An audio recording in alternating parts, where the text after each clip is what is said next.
بسم الله الرحمن الرحيم. يا أيها المدثر قم فأنذر وربك فكبر وثيابك فطهر والرجز فاهجر ولا تمنن تستكثر ولربك فاصبر فإذا نقر في الناقور فذلك يومئذ يوم عسير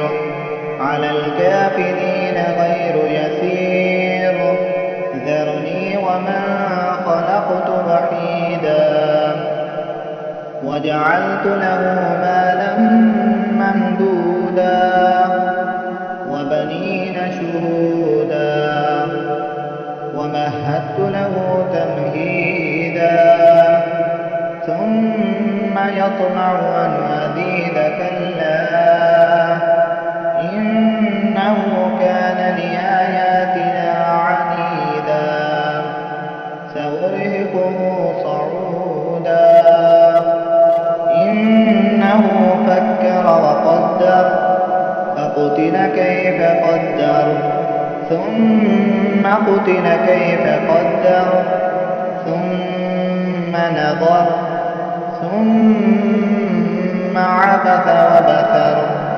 ثم أدبر واستكبر فقال إن هذا إلا سحر يؤثر إن هذا إلا قول البشر سأصليه سقر وما أدراك ما سقر لا تبقي ولا تذر لواحة للبشر عليها 19 وما جعلنا أصحاب النار إلا ملائكة وما جعلنا عدتهم إلا فتنة للذين كفروا ليستيقن الذين أوتوا الكتاب ويزداد الذين آمنوا إيمانا ولا يرتاب الذين أوتوا الكتاب والمؤمنون وليقول الذين في قلوبهم مرض والكافرون ماذا أراد الله بهذا مثلا كذلك يضل الله من يشاء ويهدي من يشاء وما يعلم جنود ربك إلا هو وما هي إلا ذكرى للبشر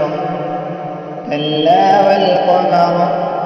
والليل إذ أدبر والصبح إذا أسفر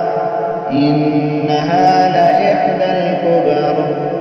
نذيرا للبشر لمن شاء منكم أن يتقدم أو يتأخر كل نفس بما كسبت رهينة إلا أصحاب اليمين في جنات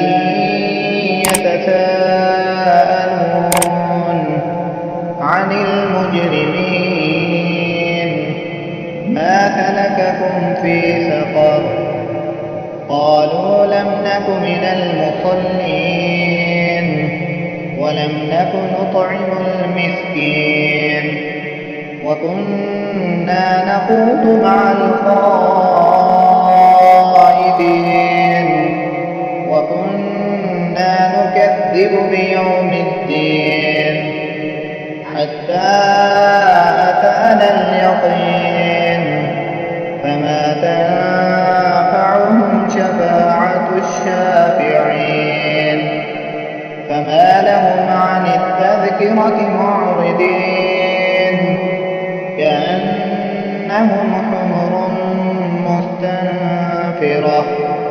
فرت من قسورة بل يريد كل امرئ منهم أن يؤتى صحفا منشرة كلا بل لا يخافون الآخرة كلا إنه تذكرة